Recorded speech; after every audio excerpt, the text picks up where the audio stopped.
300 লিটারের একটা ফ্রিজ, যেটা বাইরে থেকে দেখে একদম নর্মাল মনে হলেও সেটা মোটেও নর্মাল ছিল না। কারণ ফ্রিজের মধ্যে আমার বা আপনাদের মতো কয়েকটি প্লাস্টিক বোতল বা সবজি রাখা ছিল না।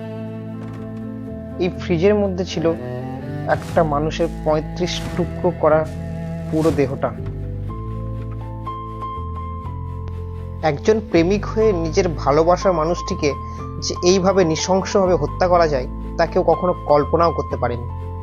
পুলিশ যখন সেই প্লাস্টিক ব্যাগগুলো এক এক করে ওপেন করে, তখন তার ভিতরকার সেই ভয়াবহ দৃশ্য দেখে রীতিমতো তাদের পায়ের নিচেরকার মাটি কেঁপে ওঠে। উদ্ধার করা 35টি প্লাস্টিক ব্যাগের একটি থেকে বেরিয়ে আসে শ্রদ্ধার কাটা মাথা। পুরো বডিটাকে 35 টুকরো করে ফ্রিজে রাখা হয়েছিল। 18 দিন আগে পুরো বডিটাকে ধারালো ছুরি আর হাতুড়ি দিয়ে টোটাল 35টা পিস করা হয়, আর তারপর কালো প্লাস্টিক ব্যাগে প্যাক করে ফ্রিজে রাখা হয়। নমস্কার বন্ধুরা, আমি সোম, আর আপনাদের মিস্ট্রি ভার্সে জানাই সকলকে স্বাগত। ভালোবাসার অর্থ শুধু কাউকে পছন্দ করা নয়।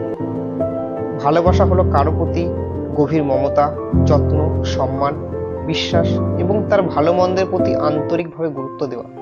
সহজ ভাষায় বলতে গেলে ভালোবাসা হলো এমন একটি অনুভূতি যেখানে আমরা কারো সুখ, নিরাপত্তা এবং কল্যাণকে গুরুত্ব দিই এবং তার পাশে থাকতে চাই। ভালোবাসা যে অনুভূতি মানুষকে একে অপরের সব থেকে কাছে করে তোলে, কিন্তু যখন সে ভালোবাসায় ঘৃণা, প্রতারণা বা ক্রোধের রূপ নেয়, তখন ভালোবাসা যে কি ভয়ঙ্কর রূপ নেয় সেটাই আমরা দেখব আজকের এই কাহিনীতে। মহারাষ্ট্রের পালঘাট ডিস্ট্রিক্টের অধীন বাসাই এলাকাতে মা আর ভাইয়ের সঙ্গে থাকতো শ্রদ্ধা। তার বাবা বিকাশ ওয়ালকার সেপারেট থাকতো এবং একটি ইলেকট্রনিক সার্ভিস ব্যবসা দেখাশোনা করত। সবকিছু নর্মালি চলছিল। তারপর 2018-এর মাঝামাঝি সময় শ্রদ্ধা এমএনসি কল সেন্টারে কাজ করা শুরু করে, আর এখানেই তার পরিচয় হয় আফতাব আমিন পুনাওয়ালার সঙ্গে। শ্রদ্ধা আর আফতাব এর পরিচয় এই বাম্বেল ডেটিং অ্যাপের মাধ্যমে হয়েছিল, আর এই আফতাবও বাসায়ের বাসিন্দা ছিল। 2019 সালে শ্রদ্ধা আর আফতাব লিভিং করতে শুরু করে। শ্রদ্ধার পরিবার তাদের এই সম্পর্ক আর লিভিং এর সিদ্ধান্ত কখনো মেনে নেয়নি এবং তারা বারবার শ্রদ্ধাকে তার এই ডিসিশন চেঞ্জ করার জন্য বলতে থাকে। কিন্তু কথাই আছে না, কপালে যদি মরণ লেখা থাকে তবে কে আর কার কথা শোনে। ঠিক যেটা ভয় ছিল সেটাই হলো। 2019 সালে শ্রদ্ধা তার পরিবারের ইচ্ছার বিরুদ্ধে আফতাবের সঙ্গে মুখ করে যায়। শ্রদ্ধার ফ্রেন্ডের সূত্রে পাওয়া খবর অনুযায়ী আফতাব শ্রদ্ধাকে মারধরও করত। 2022 সালের প্রথম দিকেই তারা দুজনে শিফট হয়ে যায় দিল্লিতে। নতুন শহর, চোখে অনেক স্বপ্ন আর আশা নিয়ে শ্রদ্ধা দিল্লিতে চলে আসে। মহারাষ্ট্র ছেড়ে দিল্লিতে চলে আসলেও তাদের মধ্যেকার ঝামেলা যেন তাদের পিছুই ছাড়ছিল না। প্রত্যেক দিন নানান অজুহাতে দুজনের মধ্যে লড়াই, অশান্তি লেগেই থাকতো। আর শ্রদ্ধাকে মারধর করা যেন দিনের পর দিন বেড়েই চলেছিল আফতাবের। আর এই সমস্ত কিছুই শ্রদ্ধা তার ফ্যামিলির থেকে গোপন রাখছিল। 18 মে 2022 দুজনের লড়াই এতটাই বেশি হয়ে যায় যে আফতাব তার রাগ কন্ট্রোল করতে পারে না। সে শ্রদ্ধাকে বিছানার উপর ফেলে তার হাত দিয়ে মুখ চেপে ধরে, আর তারপর 2 হাত দিয়ে তার গলা চেপে তাকে মেরে ফেলে। এই ঘটনার পর প্রায় ঘন্টা খানেক আফতাব চুপচাপ রুমেই থেকে যায়। সে কিছুই বুঝতে পারছিল না যে সে কি করবে। তারপর খুব ঠান্ডা মাথায় আফতাব তার ল্যাপটপে অনলাইন হয় আর ল্যাপটপে সার্চ করতে থাকে যে কিভাবে একটি বডিকে নিখুঁতভাবে মিটিয়ে ফেলা যায়। অনেক রিসার্চের পরে সে একটা উপায় পেয়ে যায়। তারপর সে ফ্রেশ হয় এবং হাতে একটা ব্যাগ নিয়ে বেরিয়ে পড়ে বাজারে, আর বাজার থেকে কিনে নিয়ে আসে একটা 300 লিটারের ফ্রিজ আর সঙ্গে ধারালো ছুরি, হাতুড়ি আর কাটার।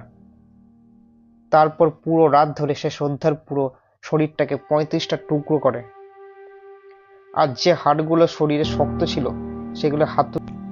কিন্তু একটা ব্যাপার যেটা সবাইকে চমকে দেয় সেটা হলো 18 দিন ধরে আফতাব ওই রুমেই থাকে, যেন কিছুই হয়নি। হত্যা করার পরদিন সকালে আফতাব একটা নর্মাল থাকবার চেষ্টা করে, সবাইকে দেখানোর চেষ্টা করে যে যেন সবকিছু নর্মাল রয়েছে। প্রতিদিন রুমে প্রচুর সুগন্ধিত ধূপ জ্বালাতে থাকে আর ফ্রিজের কাছে রুম ফ্রেশনার ইউজ করতে থাকে, যাতে ফ্রিজ থেকে কোনো দুর্গন্ধ না বার হয়। কারণ 300 লিটারের এই ফ্রিজটাতে কোনো বোতল বা সবজি রাখা ছিল না, ছিল শ্রদ্ধার 35 টুকরো করা একটা মৃতদেহ।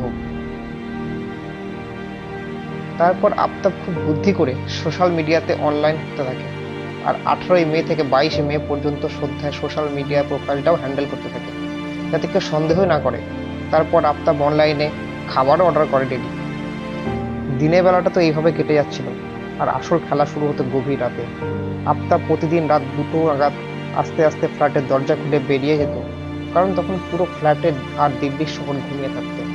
আর তার হাতে থাকতো একটা কালো ব্যাগ, আর ওই ব্যাগে করেই আফতাব প্রতিদিন একটি করে ওই প্লাস্টিক ব্যাগ নিয়ে যেত, আর সেটিকে শহর থেকে দূরে ছাতারপুর জঙ্গলের আলাদা আলাদা জায়গায় ফেলে আসতো। এইভাবে আফতাব প্রায় সমস্ত প্যাকেটই শেষ করে ফেলেছিল। আবার এর মধ্যে আফতাবের ডেটিং অ্যাপের থ্রু আরও একটি মেয়েকে ফাঁসায় এবং তাকে তার ওই রুমেও নিয়ে আসে। জাস্ট একবার ভাবুন। এরপর আসে আসল টুইস্ট। আফতাব ভাবতে থাকে সে শ্রদ্ধার পুরো বডিটাকে সরিয়ে ফেলেছে, এখন তার আর কোনো প্রবলেম নেই। এদিকে দীর্ঘদিন শ্রদ্ধার সঙ্গে ফোনে কোনো কন্ট্যাক্ট না পেয়ে শ্রদ্ধার এক ফ্রেন্ড শ্রদ্ধার বাড়িতে যায়। তার মনে সন্দেহ হয় এবং সে শ্রদ্ধার ফ্যামিলিকে সবটাই খুলে বলে। শ্রদ্ধা ফ্যামিলিটা জানতো যে আফতাব শ্রদ্ধাকে মারধর করত, তাই তারা আর দেরি না করে লোকাল পুলিশ স্টেশনে একটা মিসিং কমপ্লেন দায়ের করে আফতাবের বিরুদ্ধে। মহারাষ্ট্র পুলিশ কন্ট্যাক্ট করে দিল্লি পুলিশকে, আর দিল্লি পুলিশ এই ব্যাপারটাকে সিরিয়াসলি নেয়। সেপ্টেম্বর 2022, শ্রদ্ধা মার্ডারে প্রায় 6 মাস পেরিয়ে গেছে। মহারাষ্ট্র পুলিশ স্টেশনের মিসিং ডায়েরি থেকে শুরু হয় ইনভেস্টিগেশন। পুলিশ তাদের রুমে গিয়ে এভিডেন্স একত্র করে, আর এদিকে আফতাবও নেই। অনেক খোঁজাখুঁজির পর আফতাবকে পাওয়া যায়। তাকে যখন পুলিশ শ্রদ্ধার ব্যাপারে জিজ্ঞাসা করে, তখন আফতাব বলে শ্রদ্ধার সঙ্গে তার ঝগড়া হয় এবং শ্রদ্ধা তাকে ছেড়ে চলে যায়, এবং তারপর তার সঙ্গে তার কোনো যোগাযোগই নেই। আফতাবের এই বয়ান পুলিশের কিছুতেই হজম হচ্ছিল না। তারা আফতাবের এই কথাতে গরমিল বুঝতে পারে। তারপর পুলিশ আফতাবকে প্রেসারাইজ করতে থাকে, আর আফতাব সবকিছু কনফেস করে নিতে বাধ্য হয়। আফতাব জানায় যে সে শ্রদ্ধাকে হত্যা করার 1 সপ্তাহ আগেই এই পরিকল্পনা করেছিল, তবে তাকে আবেগপ্রবণ ও কাঁদতে দেখে সে পরে করার জন্য অপেক্ষা করার সিদ্ধান্ত নেয়। আফতাবের মতে শ্রদ্ধা বিশ্বাসের সমস্যা ছিল, এবং যখনই সে ফোনে অন্য কারোর সঙ্গে কথা বলতো, শ্রদ্ধা তাকে প্রতারণার অভিযোগ করত, আর এই রাগ থেকে সে শ্রদ্ধাকে মার্ডার করে। তারপর দিল্লি পুলিশ আফতাবকে নিয়ে ছাতারপুর জঙ্গলে যায়, আর একে একে সব প্যাকেট উদ্ধার করে এবং বডি ফরেন্সিক ডিপার্টমেন্টে পাঠানো হয়। তদন্ত শুরু হওয়ার 75 দিন পর অভিযোগপত্র দাখিল করা হয়। তারপর পুলিশ তাকে অ্যারেস্ট করে। 29 নভেম্বর 2022, পশ্চিম দিল্লির ফরেন্সিক সায়েন্স ল্যাব থেকে আফতাবকে জেলে ফিরিয়ে নিয়ে যাওয়ার সময় হিন্দু সেনার তলোয়ারধারী কিছু সদস্যরা পুলিশের ভ্যানকে হামলা চালায়। পরে সংগঠনটি এই ঘটনা থেকে অ্যাকচুয়ালি আমরা যখন কাউকে ভালোবাসি, তখন সেই মানুষটার প্রতি ভালোবাসায় আমরা এতটাই অন্ধ হয়ে যাই যে সেই মানুষটির কোনো ভুলই আমাদের আর চোখে পড়ে না। আসলে যদি সেই ছোট ছোট ভুলগুলি আমরা দেখতে পাই এবং সেগুলো যদি আমরা নিজেরাই সমাধান করে নিতে পারি, তাহলে হয়তো এই শ্রদ্ধার মতো এরকম নির্মম আর পৈশাচিক ঘটনা অনেক কমে যাবে। যাই হোক, আজকে ভিডিওটা এই পর্যন্তই। আর যদি ভিডিওটা ভালো লেগে থাকে তাহলে ভিডিওটিকে লাইক করে দেবেন, আর এই ছোট্ট ভাইটির চ্যানেলটিকে সাবস্ক্রাইব করে ভাইটির পাশে থাকবেন, কারণ আপনাদের একটু ভালোবাসা আমাকে অনেক বেশি মোটিভেট করবে